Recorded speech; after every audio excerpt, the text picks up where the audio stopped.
Welcome to Derms on Drugs, a video podcast brought to you by Scholars in Medicine, the best educational platform in dermatology, and provided at no cost for healthcare providers, as long as you've got one of those NPI numbers. So, Derms on Drugs is where cutting-edge derm meets enormous comedy. I'm Matt Zires, and each week I'm joined by my residency buddies, Dr. Laura Ferris and Dr. Tim Patton, to discuss, debate, and dissect the hottest topics in dermatology. We use our 60 years of combined dermatology experience to keep you on top of what's really happening in the dermatology literature. It is everything you need to know to be on the cutting edge, and it'll be the most fun you've ever had while actually learning something useful about derm.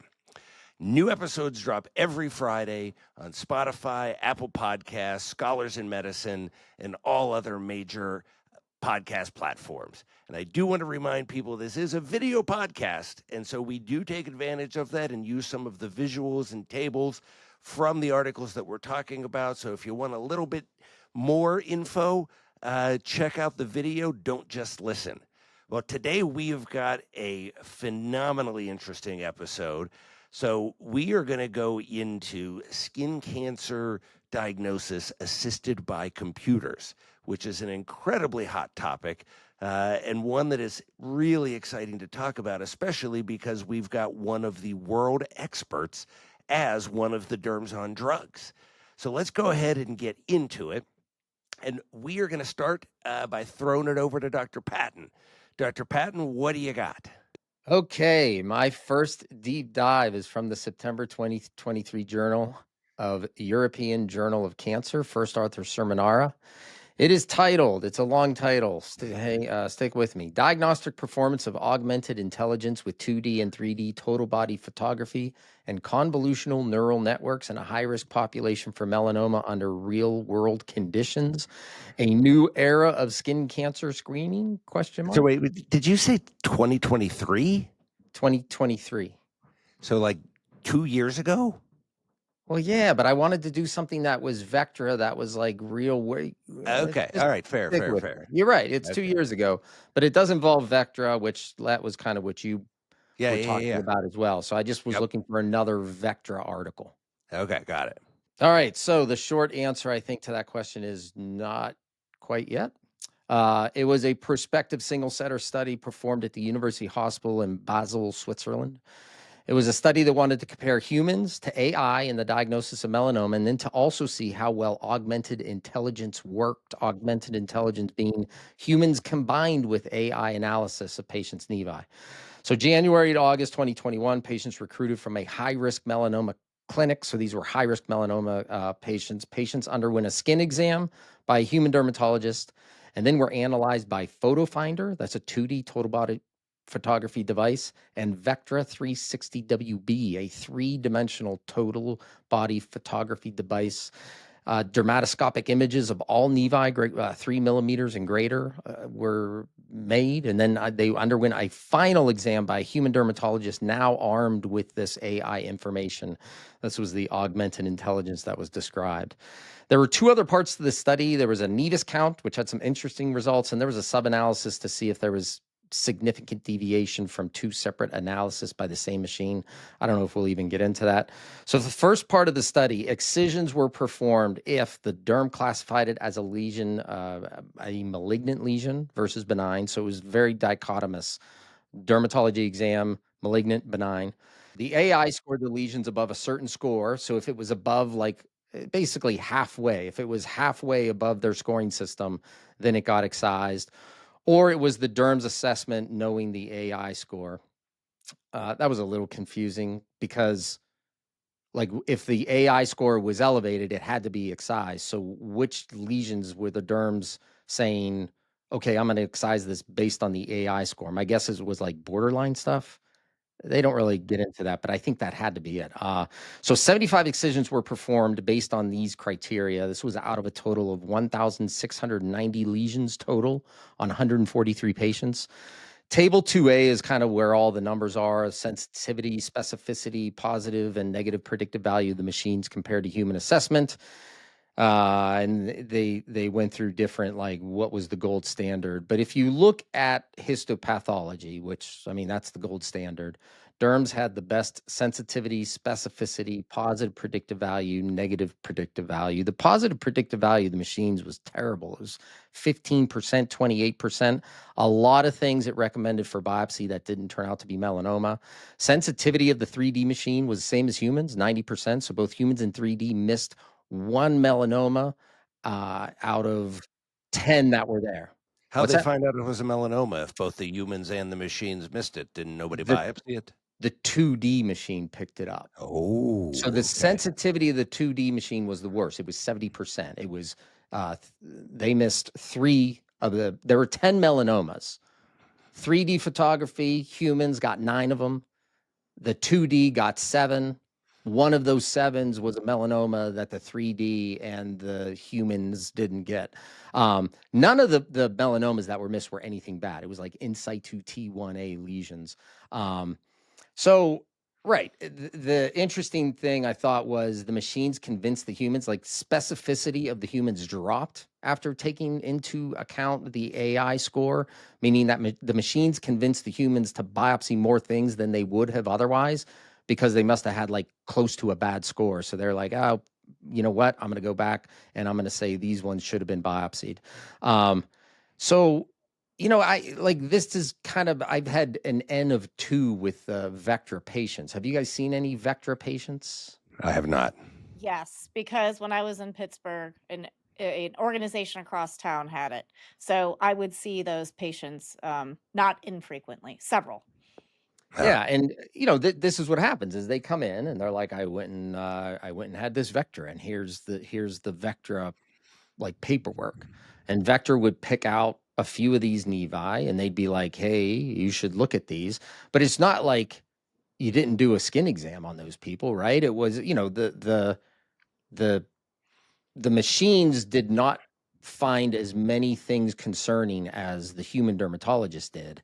And it turns out the human dermatologist has a little bit of a better judgment, the takeaway I got. So it's So, not like, like the you machines can't. found more things concerning than the human dermatologist did, right? Yeah, way more. Yeah, yeah. But also, so, like, there was one table, 12 lesions out of these, that was 1,600 or whatever, were considered suspicious. One of the units said, well, only 7 of those 12 did we find suspicious. The other one said, well, only 8 of those 12 did we find suspicious. So it just seems like I would trust my own sort of, like, exam over the computer. So the people came to me with the Vectra, and it wasn't like I only looked at those lesions. I said, we're going to do a total body skin exam. And you look, and then I looked at the sheets and I'm like, yeah, these are all fine. Like, we don't have to take any of these off. They have a benign dermatoscopic evaluation. So, I, are these helping us? None of the Vectra patients that I've seen have I been like, oh my gosh, that's so great. You had this Vectra look at your skin. I didn't find it to be helpful. Now it's N of 2, and I think there's certain instances where Vectra could tell you what changed and what didn't, and maybe that helps. But anyways, the number of nevi was also a pretty interesting thing. So humans identified a mean nevi count of 210.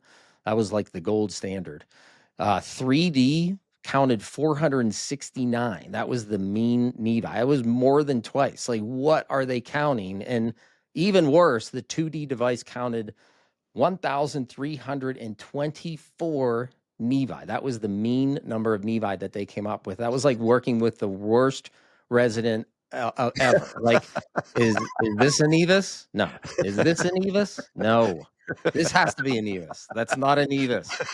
And then my other favorite part of the article was the breakdown of the dermatologists into beginners, intermediate, and experts. So who do you think saw the most patients in a skin cancer study? If your answer was the experts, you were wrong. Experts saw 8 of the patients. Beginners saw 103. I think that always cracks me up. Like, I'm a skin cancer expert. And then people would be like, oh, you must do all the skin cancer screenings. And I think skin cancer experts are like, hell no. Are you kidding me? The more So expert you are, the more you delegate. That's right. The that's why you're expert the experts. delegators. That's Yes, right. that's why you're the experts. But That was my paper. So your main takeaway from this was not ready for prime time was your takeaway from this.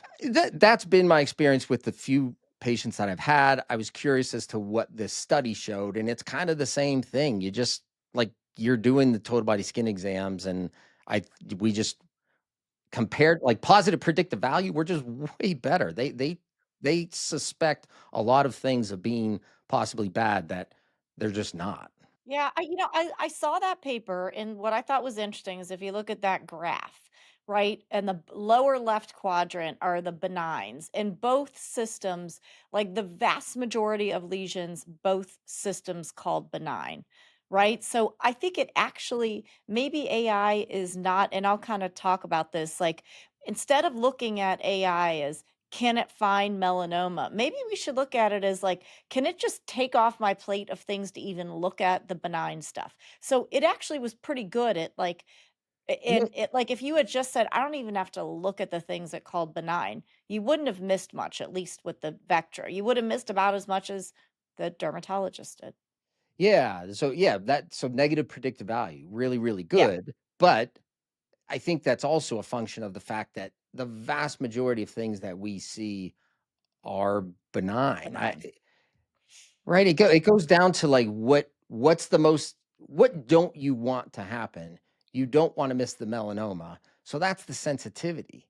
And even, you can have a bad, what do I want to say? You can have a bad false negative with a really, really high negative predictive value because it's a rare event that you're It just looking at. takes one.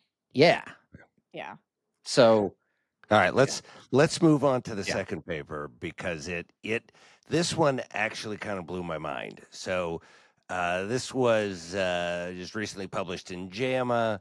So 3D total body photography in patients at high risk for melanoma, a randomized clinical trial. This was by Sawyer et al. And this was just in JAMA Derm, published online March 26th, 2025. And the initial takeaway from this in this study, so what they were trying to do, it was powered to detect could it reduce the number of lesions that got excised. They don't really define what excised means in this sense. I assume that they're including like a deep scoop that totally removes the lesion as an excision as well. But they powered it in order to be able to detect, hey, if the machine can decrease excisions by 50%, that'll be great. So they had 314 participants. The bunch of people in there, and they were randomized 50-50. So half got basically normal care. The other half got the 3D Vectra imaging with digital dermoscopy every 6 months. So they came in and got re-imaged and got, the lesions dermoscopied as well. And basically what happened was that there were significantly more excisions in the people who were getting the 3D photography every 6 months combined with dermoscopy, and also fewer melanomas. And so my first take of this thing was, well, what the heck? It's just people. They randomly got more people who didn't have melanomas, but they got in the intervention group, but they were doing more excision. So just telling people to cut off stuff that didn't need to be cut off. However, the interesting take here, and the study was, so it certainly didn't find that it decreased the number of excisions. It increased the number of excisions, but the most likely explanation of this data, and like the authors say, it's hard to know. Maybe it just randomly there were fewer melanomas in the one group than in the other. Now these were all very high risk people who'd had at least had one melanoma before I think the age of 40, or two melanomas before the age of 65, or had a strong family history, or had been diagnosed with plastic nevus syndrome. So super high risk people. And there were not an insignificant difference in the number of excisions, right? So the lesions excised per person in this 2-year study in the people who were getting the imaging was almost 6, so 5.73 compared to in the control group 3.99. And there were fewer melanomas detected in the intervention group. So 24 in the intervention group versus 43 in the control group who just got normal care.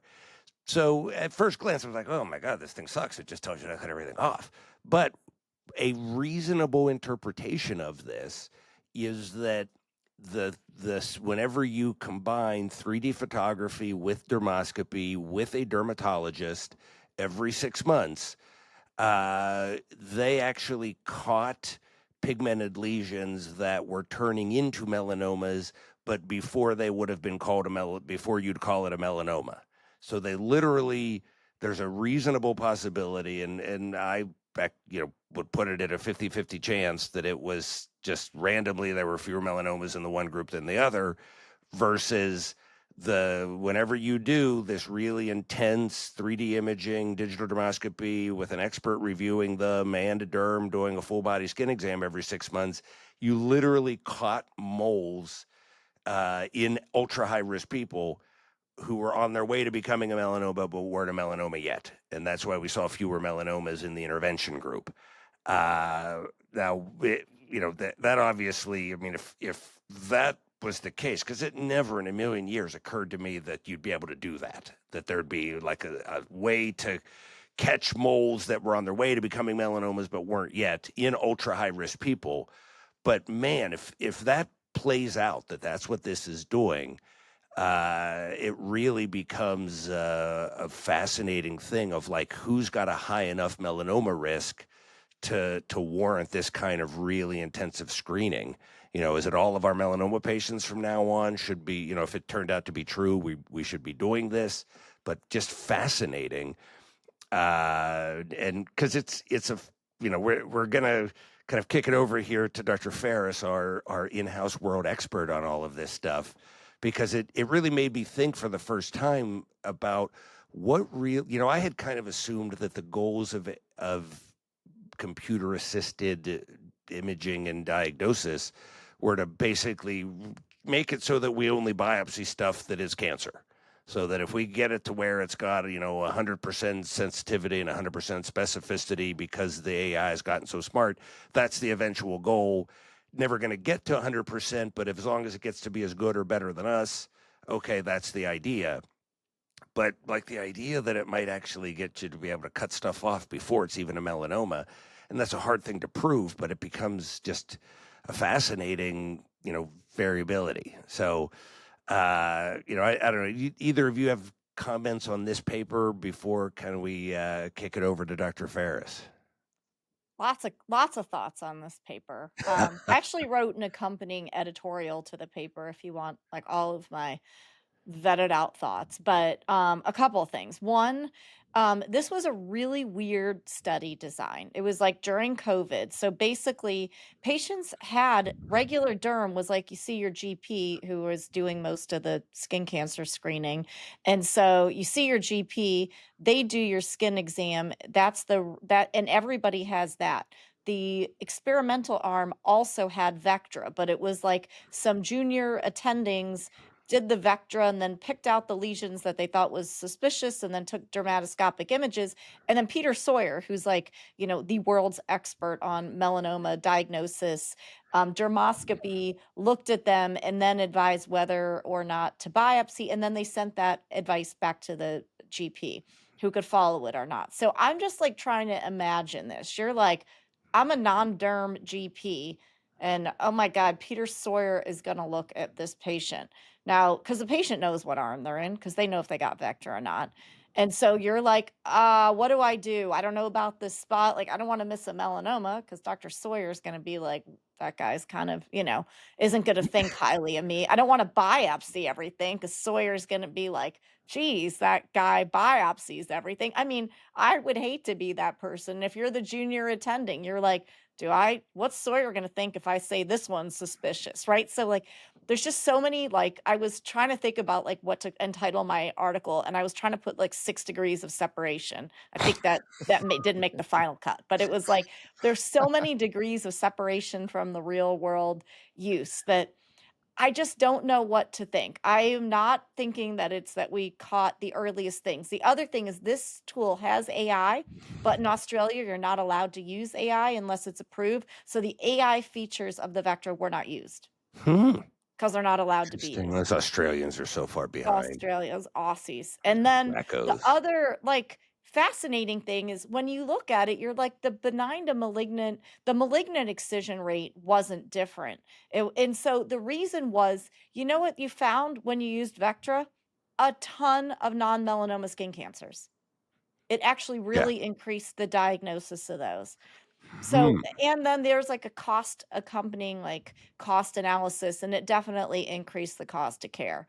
So I don't know. Like there's so many variables at play here. I don't know like what the final answer is here. Patton, what do you think? Did you see that article? What'd you think?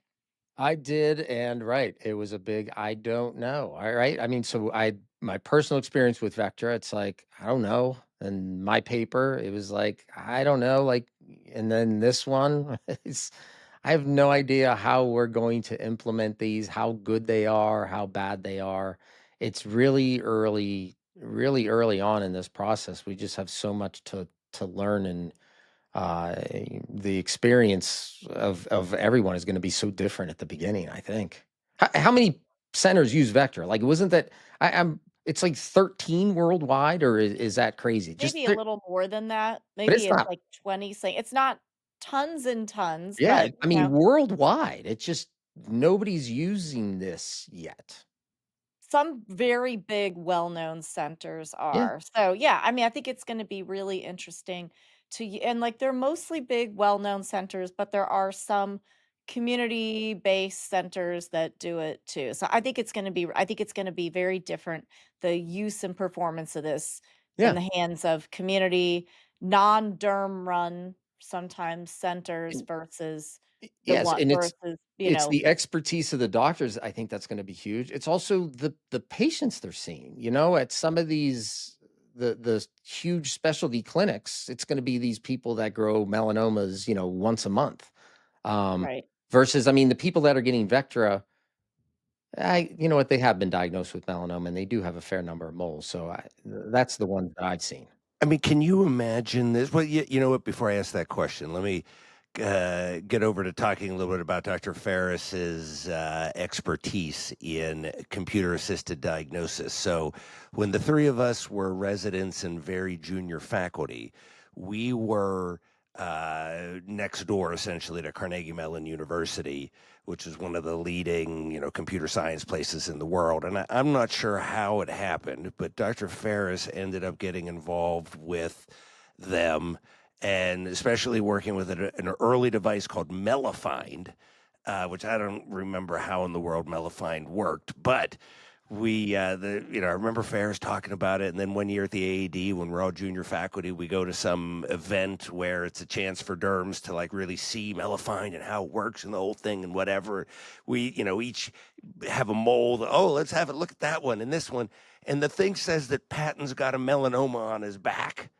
Well, no, so Uh, it you never. know, This was always the Melifind spiel. They were like, it does not say if you have melanoma or not. It assigns a point system, and everybody like if you went to one of those talks, you're like, well, yeah, and above a certain point system, you're going to be like, I'm going to biopsy that because it could be melanoma. So they always had these silly arguments. But yeah, this one on my shoulder that I had always had forever and I knew looked terrible. But by the fact that I had had it for 20 years, I'm like, it's going to call this thing bad because clinically it looks bad, but we know it's not bad because. So yeah, I wound up having to get it biopsied because I think Ferris was like, I work with Melifine. This thing finds melanomas. You got to take that thing off. Way to go, Ferris. I know. Driving So unnecessary now I'm procedures. physically and emotionally scarred by having worked with Dr. Ferris. And now we know why But you're Patton still is. alive. You're still alive. It was going to Maybe it turn wasn't it. evolving. It could have turned into a melanoma if we hadn't left it on. That's if it had been left on. Exactly That's right. right. Ferris, That's you how saved you his would. life. No, I will say the downfall of Melifind was I mean, I think multiple things. I think like it was a bold thing to try to like commercialize something to do this. But like if you really look at in the end, what did Melifine do? 90% of the time it told you you should biopsy. Yeah. Of anything it saw, 90% of the time it was like biopsy, consider biopsy or whatever the high risk thing. So that's really not that helpful if 90% of the time it's going to tell you that you should get a biopsy. High negative predictive value, but very low specificity or positive predictive value. So in the end, that was the problem. It also like had to go through, like the whole classifier was fixed in the machine. So it wasn't like it was a big, expensive piece of equipment that had to get calibrated. It couldn't learn on the fly, learn from, experience over time. You'd have to have it like sort of reapproved through the FDA. So that was ultimately like the failure. So well, my deep dives, I actually picked a couple papers to go over. So and then we can chat. But like my first one is, I'm sorry, Matt, also from 2023, but it makes an important point. Thomas et al., this is Frontiers in Medicine, Real World Post Deployment Performance of a Novel Machine Learning Based Digital Health Technology for Skin Lesion Assessment and Suggestions for Post Marketing Surveillance. Okay, so what is this thing? This is this device that's called DERM, which stands for Deep Ensemble for the Recognition of Malignancy. So what this does is this is like a thing, a dermatoscope attached to an iPhone that uses AI, and it classifies the lesion. So first it's like, is it melanoma? Yes. Oh, biopsy. No. How about, does it look like squamous cell? Yes. Biopsy. No. How about basal? How about squamous in situ, aka atypical nevus benign? And basically what it says is like, oh, this should be, referred to a dermatologist, yes or no. So it's meant to be used. This is approved. It's approved by the UK medical device. It's a class 2A by the UK's sort of equivalent of the FDA. So this is out there. This is being used in the UK, and they'd say the national health system is so overwhelmed with referrals to dermatology for suspicious lesions. We cannot see everybody. So the idea is like, can we use this as a way to triage? So they have developed this. We actually did clinical trials with this in Pittsburgh, and now it's sort of being deployed there. So what happens, and what this sort of first real world use was, you've got a teledermatology hub, you've got a suspicious lesion, you go to the teledermatology hub, the GP, takes a photograph, you get the machine says like suspicious for melanoma or malignancy, yes or no. If it's high risk, then it gets reviewed remote, like, so it says high risk, low risk. Everything actually then goes and gets like reviewed by telemed, by derm. And then if the derm says yes, it's suspicious, then it gets, then that patient goes in for evaluation, and it can be biopsied, yes or no. And this was sort of like the fail safe to launch it. So it's reasonable to think of this as, instead of the primary care doc referring to derm, it's like ordering an x-ray. And then if the thing comes back, if the machine says it looks a little funny, then a derm who's now acting as the equivalent of a radiologist says, yeah, we really do need to see that in person. But if the computer or the derm are like, nah, that thing's fine, then it doesn't.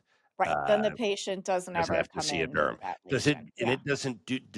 Do they pick? Does the primary care doc pick like, I want this one, and this one image, or does it do like a full body thing It's like not a full Vectra? body. So this is like, I think one of the important things to think about with AI is, do we want AI for full body, or do we want AI just for lesions that are of concern to the patient or the doctor, right? Those are two different things, and they both have pros and cons. And So Derm, if you look at like their version B that was deployed at two different hospitals, basically, which is their, I'm just going to talk about that because that's sort of their most optimized one. So they say they have a sensitivity for melanoma of 100%, and a sensitivity for skin cancer are not, of like, depending on the version, 99 to 100%. Specificity for melanoma is pretty good, 80%. It's about 60% for skin cancer, yes or no. Negative predictive value is 100 to really like 99.9%. I actually saw their most updated information at a late breaker at AAD. So they say like our negative predictive value is 99.9. For dermatologists, it's like maybe 95%. So they're saying we actually have a higher negative predictive value. Positive predictive value is lower. It's like 12%, 17% in their study. So what I thought was interesting was they sort of went through this whole algorithm of, when they deployed it at these two sites. And so, the first site had 4,800 cases where it was used in 3,600 and not used in 1,200. Not randomized. It's just like how it shook out with how busy or whatever they were that day. The other site had 1,400 cases, roughly 1,170 of them were assessed, and the other like 240 were not. Okay. So you sort of have a non-randomized comparison group. And so what happened with those two groups? They 41% at one site and 25% of them at the other site. They were the machine was like, This is fine, this is benign." So then they got referred by a second reader, and some of those then got brought in to be looked at. Basically, even though like some of them were evaluated, the Derms said look at it, 0% of those were skin cancers. So 100% negative predictive value. So, the message there was like you could have actually trusted it and not seen it. Of the ones that were sent for review, it was like 58% in one group, 75% of the other. First of all, very few of these were actually like on telemedicine. Did they say, no, don't worry about it? Most of them, they did say, come on in and see them. Of those that were biopsied, like 15.5 and 17% were skin cancer, and 4 and 5, I'm sorry, 15.5% or 17% were actually skin cancer. So that was like the positive predictive value. And then 5.5% of those, or 4.1%, were melanoma. If you look at the ones where derm wasn't used, they just like went to telemed, and then most of those they said, "Come on in, we'll take a look at them." What percentage of those were skin cancer? In one group, 1.8% were skin cancer. There was two melanomas, which was 0.17% versus 0% in the other group. So, what does that mean? Potentially, if they had just, and now actually it is approved for use this way, I just read, like this could just weed out 25 to 40% of the lesions and say that doesn't need to go, it doesn't need to see a derm, period, doesn't need to go to a doctor.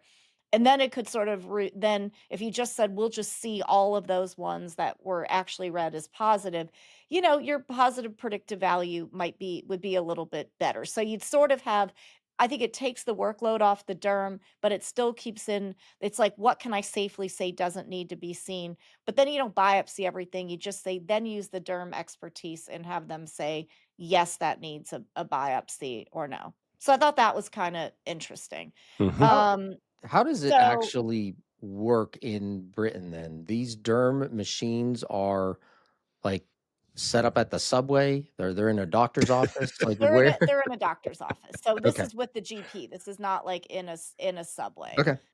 But they system. But could. is it in Yeah. the imaging? Is it in like the radiology department of a hospital, or is it in an actual like? Well, I think it's like in an actual like GP clinic. Okay, and so they So, have a I little thought iPhone that's, with the thing but, attached. realize, yeah, like they get lots of, GPs are doing more skin cancer there. But, I thought kind of an interesting idea that you could just triage and say that doesn't need to be seen. Um, the other cool paper that I wanted to talk about was just published online in JAMA Derm on April 9th.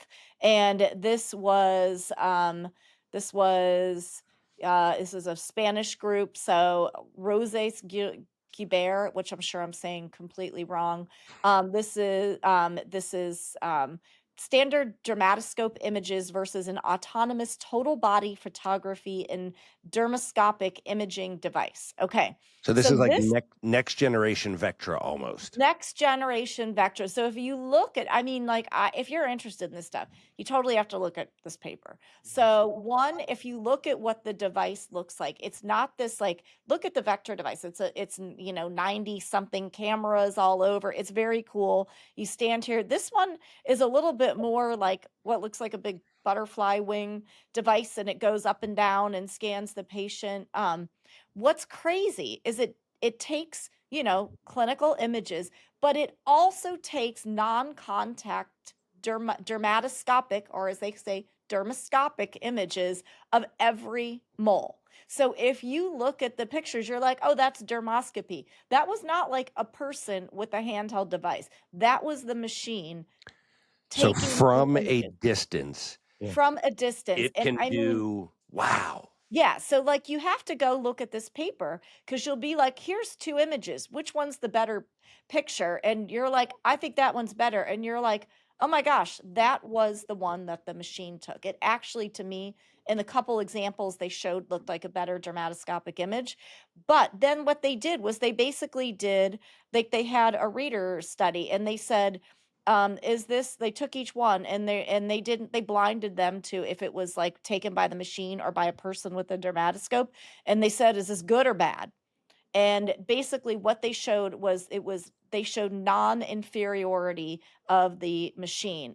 But if you look at each one, the machine actually had a higher percentage of lesions where they said this is a good image. It was 98.44 to 100%, depending on anatomic area.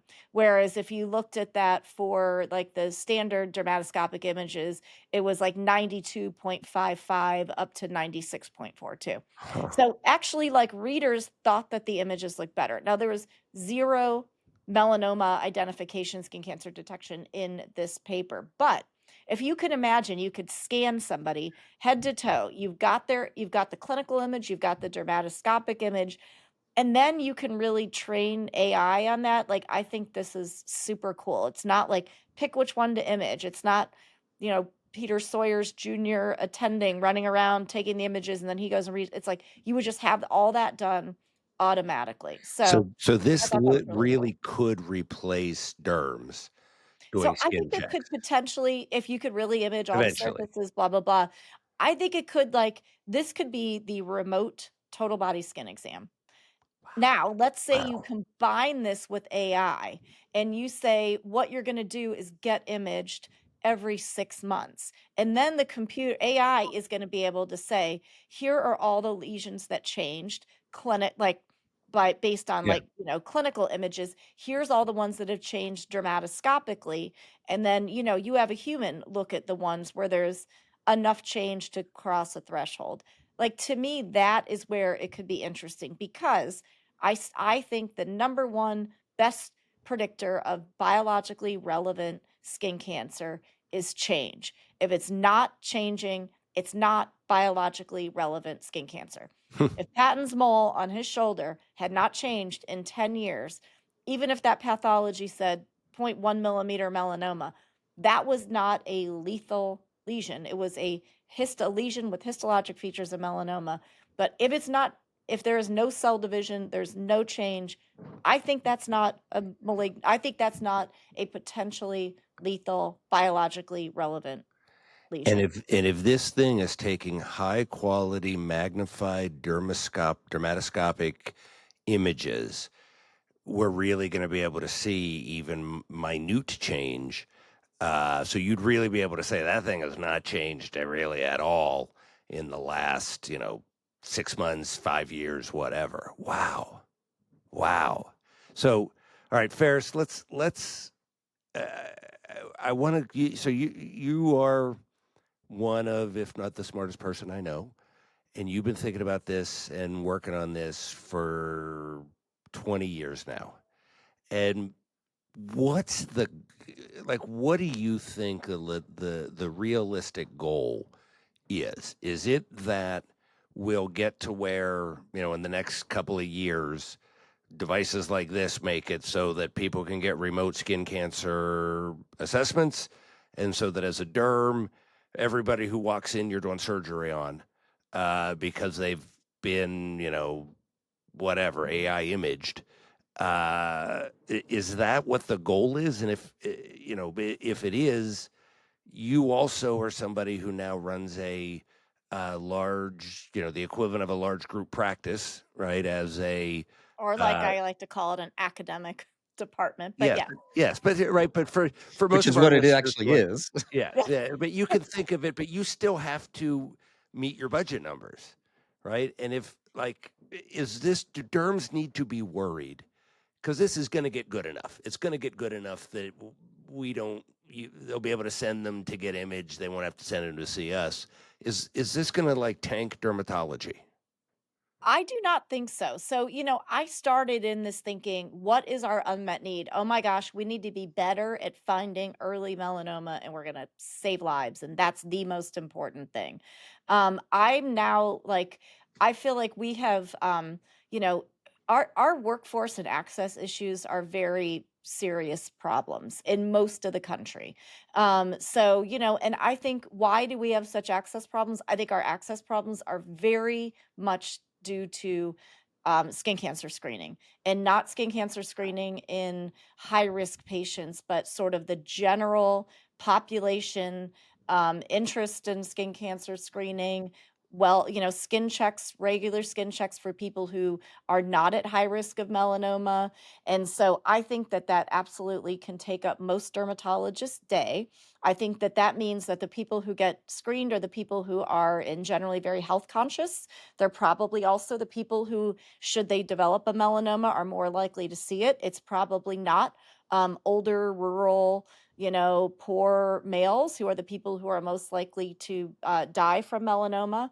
To me, I look at this as a way of saying, it's like to say to breast oncologists, like, oh my gosh, we have mammography, like the breast exam isn't going to be relevant anymore. Are you worried about your, future? I'm like, no, like you don't want to do breast exams on people who don't have, breast cancer. You want to actually find the people who have breast cancer.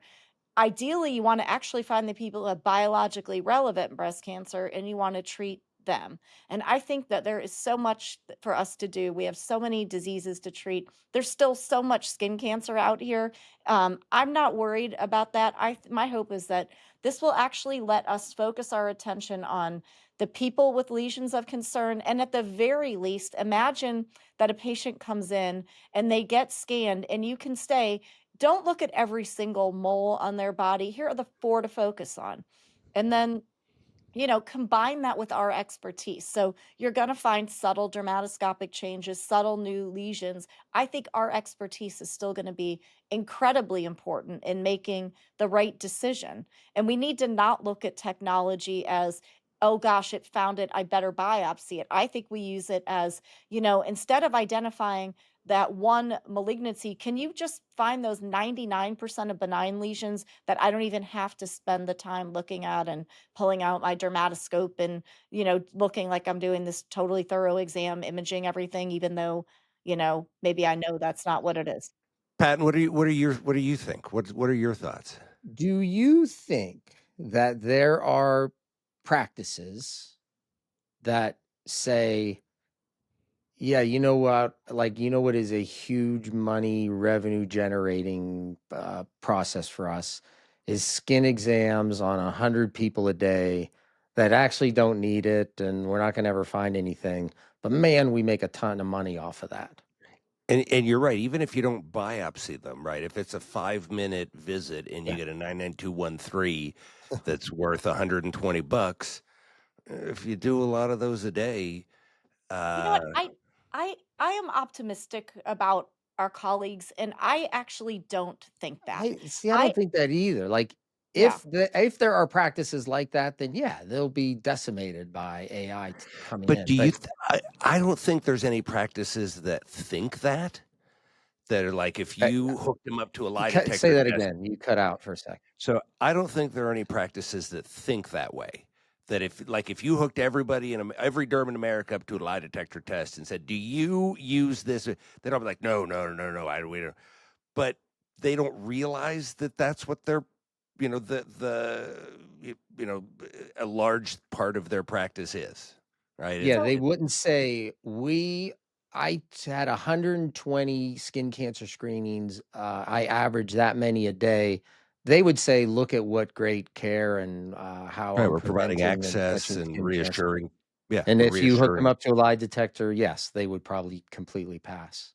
Yeah. Um, eh, so I guess what I think, one, Matt, thinking back to your paper that you talked about, what are we going to find? And this is probably something we need to think about. We're going to find tons of little basal cells with this, right? Like, the longer you're in practice, you're like, oh, I can like see a 3 millimeter basal cell a mile away. I didn't need to find that on an 85-year-old, but now I've got it. What do I do? So if somebody's really worried about this, I would guess that their non-melanoma skin cancer excision rate is going to go way, way, way up. So that's one thing. Do you have any sense of how many people in America get screened get a skin check on an annual basis? Is it 30% of the population? I've never seen this number anywhere. I don't know if it's like a super secret number that nobody knows, but you special people, like, does anybody? I could tell you, but I'd have to kill you. So it would be no. So we do not. I'm actually, like, one of my great academic quests is I would actually like to know that number. The problem is, as you know, we don't really like code for it. And so we don't like, there isn't a code for skin cancer screening. There's like a Z or V code that you can use, but not everybody uses it. So I tried to look at this. There are sort of validated ways to look at claims data to say if there's, a 99, and this was more before like we changed coding, but like a certain visit level with certain diagnoses like seborrheic keratoses, AK, you could say that that's likely a skin cancer screening examination. So I actually published a paper also in the year 2023 with Mackenzie Warner and who's at MD Anderson, using Medicare claims data. And what we found is we just said, what percentage of Medicare visits with dermatologists are likely for skin cancer screening? And in 2018, it was about 73% of derm visits in the Medicare population. In 2009, it was more like 53%. Okay. So we're doing more and more of it. So, that is one thing. And then the other paper that I had was there's something called the National Health Interview Study, which is where basically, like, if you're a doc, and this is across all specialties, they'll say, hey, would you participate? Like, we're going to basically give you a couple days or, sessions and say, tell us for each patient you saw, like, what was it for? Answer these questions. And so we looked at, like, changes in rates of total body skin exam over time. And so looking at their data, and we found basically it does seem to be increasing, particularly among women, younger people, wealthier people, and people who are more educated. So we are doing more and more skin cancer screening. I don't know, like, what I'd love to know is what percent of our workforce effort is dedicated to skin cancer screening. I don't know the number, but I think it would be really interesting to know. And you have reassured me. So what I'm picturing now is, right. So I'm here in Ohio. If you live in Columbus, if you want to get screened for skin cancer tomorrow, like, you can get screened for skin cancer tomorrow. There's no shortage of visits. But if you live an hour outside of Columbus and you don't want to drive an hour, even if your primary care doc is like, you really better get checked, like, people, there's a good chance they won't. And if we get to where there are devices like this living in radiology departments or wherever, and Joe, 80-year-old, can, like, go over to the local hospital and get a full body thing, and then it says, this is a skin cancer, you need to go get it treated. Or this is just suspicious enough to warrant a visit, Yeah, right? it'll That's, make yeah. it easier to get people to follow up. So it may significantly increase the number of people getting skin cancer screens, And these devices should be very cost effective. I mean, you pay for it once and then it's not like it's not an MRI machine or a CT machine, it's a fancy camera. Yeah, Uh, I mean, there's probably everything is always more expensive than we think it should be or, than we would imagine. So I'm sure that there is that. There's going to be like, you're going to need a person to coordinate it. But, I think the big things are like, one, can we save the time that we spend like doing a manual physical exam head to toe looking for stuff? Like, that's just, it's every year on every person is not feasible. It's probably not the best way to do it. So, could we then say, here's what the machine picked up, maybe then with good images and sequential so detecting change is key. Let a dermatologist look at that. Then if it's suspicious, then it goes in and gets evaluated in person and can get a biopsy. I think like, you would imagine maybe we would actually then be able to evaluate twice as many people. Hopefully, we would limit it to the people who are actually at high risk, and it's not everybody in the world. It's truly the people at high risk of, getting or dying from melanoma. So putting change in as a feature and cutting out the step of a human being looking at every physical square millimeter of the skin. To me, that makes a lot of sense. And then in terms of like the cost thing, like, I do think a lot about this or like, what is our motivation? I really think the problem is whenever you do when you biopsy a melanoma on a patient, those are your most grateful patients, right? They really feel like you've saved their lives. It's hard to then be like, nope, that we probably didn't need to do that. Um, and then it's also hard to say you don't need to come back. It's also hard to say I don't need to see your neighbor for skin cancer screening. It's also like we've all lost patients to melanoma, and it's hard to say, oh, we don't really need to go looking for that, right? So it is reassuring to us when we find it. It's very reassuring to patients when we find it. Patients are rarely grateful that we didn't do a biopsy. They're often grateful that we did do a biopsy. I think it's a really tough problem that is not driven by greed. It is driven by like our desire to do no harm and to, you know, why would I rather do a biopsy or lose a patient to melanoma? I totally get why we're in the predicament we're in. yeah. Patton, any closing thoughts? Nope, I agree. I don't think it is a greed thing. I think it is like, when you talk to people that do a lot of biopsies, they'll tell you the story. Well, I didn't think this one was, and it turned out to be, and I don't ever want to be in the situation where I didn't biopsy something and it turned out bad. So I think it is driven by concern for patients, not like, this is a huge moneymaker and I'm going to biopsy a lot. It's something I learned whenever I left academics and went into private practice. And, I'd always thought, boy, these people see so many patients because they're just, the more people you see, the more money. And no, it's that patients, like, there's a need. And, saying to somebody, well, I want to have 15-minute or 20-minute appointments, but you're going to have a 14-month wait to get in to see me is just not good care. And so uh, okay. I agree with you guys. I don't think our colleagues are greedy bastards. All Not right. in patient care. The people that go out and do speaking and ad boards, greedy Greedy bastards. bastards. I don't know Okay. if you two Fair. do that or not. I have no idea. I don't want Never. to I cast know you don't do aspersions. any of that either. We're good. All right. Well, that has been a fantastic discussion today. And now let's throw it over to everybody's favorite segment of the show, the patented patent trivia. It's AI, Okay. AI themed. Oh, I don't have I a like clever my name. chances this week. I pay a lot of attention to AI. All right, Deep Blue, IBM's AI system defeated Gary Kasparov in chess in 1997, but it took artificial intelligence systems until 2016 to defeat the world's top player in this other strategy board game. Go. Yeah. It's called Go. It was Lee Sedol was defeated by Google's AlphaGo system. That was the big thing when Deep Blue beat IBM.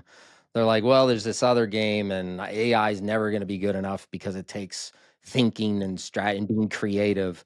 And AI can handicap itself now and still beat the world's best Go players. It's kind of crazy. All right. Number two, this onboard AI system was not at all helpful to the crew of the spaceship in 2001, A Space Odyssey. Hal. How? Yes. I Technically beat, HAL 9000, but we'll go with oh, HAL. I beat you, Ferris. I got there first. You did. You Uh, did. funny thing when I was reading about this one, people thought HAL, H-A-L, the reason they came up with that name, it's because it's one letter before IBM. Oh, That's not cool. true. Oh, That's not true. It stood for heuristically, so H, programmed algorithmic, AL, computer. That's where the name HAL came from. oh. I How's like the L? IBM theory I better. like that story too. It's just Okay. better, yeah. Yeah. Number 3. What was the name of the IBM computer system that defeated Ken Jennings and Brad Rutter in the televised quiz show Jeopardy? Deep Blue. No. No. Oh, it is Watson. Sorry, yes, good, Watson. but I It was left. I'm not Watson. allowed to second guess. Damn it. No, you're allowed to second guess. Okay. You're good. The only one you couldn't second guess was the biosimilar name one. Okay. Otherwise, All right. second guessing's fine. My Wow, first win Matt's ever. on a roll. You are. I know. Am I? First win. You know what? I was going to do AI in movies, but like Matt watches movies and Ferris does not. So I'm like, okay, I'm not going to do that. I didn't want to Thank you. handicap Ferris, but man, that's 2 weeks in a row. Iris has come out. I think last week, I think it was just a tie. I don't think I won. I think you It was won. a tie. Oh, wow. Okay. I'm getting smarter. Who could have ever guessed that could have happened? Well, Well, everybody, I want to thank you for joining us today and getting to see our world expertise in action with Dr. Laura Ferris, teaching us that we don't have to be terrified of the computers. If you got questions, comments, thoughts, ideas for topics you want us to see on the show, shoot us an email at questions@dermsondrugs.com. Again, that's questions@dermsondrugs.com.